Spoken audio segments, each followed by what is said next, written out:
Angibingelele ngiphinde futhi nginamukelela kuNqambo Media TV 18 oyingane zakwethu endabeni engenayo kubikwa ukuthi uNgizwe Mchunu akabange esawubona umcimbi wokugubha okanye umcimbi wokuvula isithusi sesilo ilembe obulapha eThekwini eKing Shaka. Kuthiwa ke uNgizwe Mchunu uthathwe amaphoyisa amxosha amsusa emcimbini njengoba nani ngane zakwethu nazi ukuthi uNgizwe Mchunu uke waxoshwa lapha emcimbini emeva mhlophe empangeni nokuyilapho abesolwa khona ngokudelela amakhosi la enkundleni zokuxhumana. Lezi indaba ke zivezwe u3 second ekhuluma nensizwa kuyiyona okanye ubaba owamxosha emcimbini lapha empangeni. Kanti ke nansi inkulumo.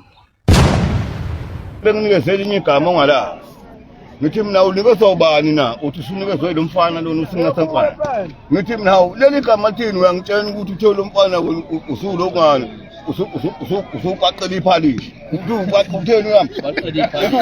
Uqaqela iphalishi. Ngithi lelo gama lasi. Anglazi. Awulazi lutho? Angalazi. Awulazi sidalo mtitheni. Awubekuhamba nje. Kusho ukuthi phela ukuba bengilazi leli gama njoba kade ngithi ngeke ngikwazi ukuba semcimbini weNgonyama kukhona yena ngatshela amaphoyisa ukuthi ngicela angithathele yena mangabe enqene kumthatha ngomthatha ayisethi amaphoyisa cha mthitheli awuzwani nento engisile ngakho sesiyomthatha amthathile ke amaphoyisa uhambile akaze awubone umcimbi awubona umcimbi kuba bengazi nje kathi usengiqambe igama kufanele akaze awubone kodwa ke angikubonga okukhulu umsebenzi wenziwa uxabhashi lapha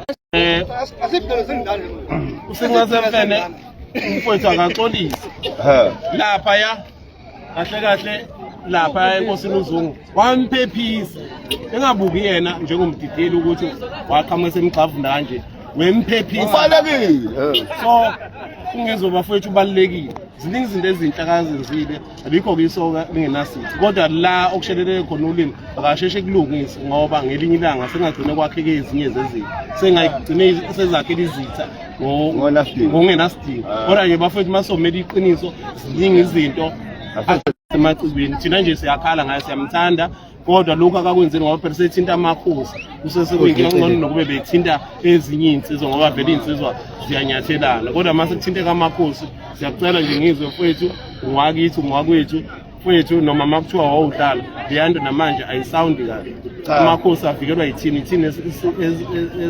esiyilokhuza esiyizimpi zamakhosi ithina futhi ingubo yeNgonyama nalokhu nje kwehlisa ngisho isithunzi seNgonyama yethu bukushibhe kabi kaphathi kuthatholi akukhokhwa ngisimali inhlonipho imali ushilo lompantho ngicingane nenkani imali kodwa nje singasemfene mfowethu mina ngikucela ngiyakutshela awuzuba nadaba lapho ngoba uyonela ungafika eGoli unenduna lapha eGoli uyaphuma unela ungafika endlunkulu uyaphuma ubuka nje manje uzohamba emgubheni emkhulu kangaka welembe awubonakala nalikhala ekubeni ukhawu uvelile ukuvela kodwa manje abangasabonakala kabonani nangu ulongwana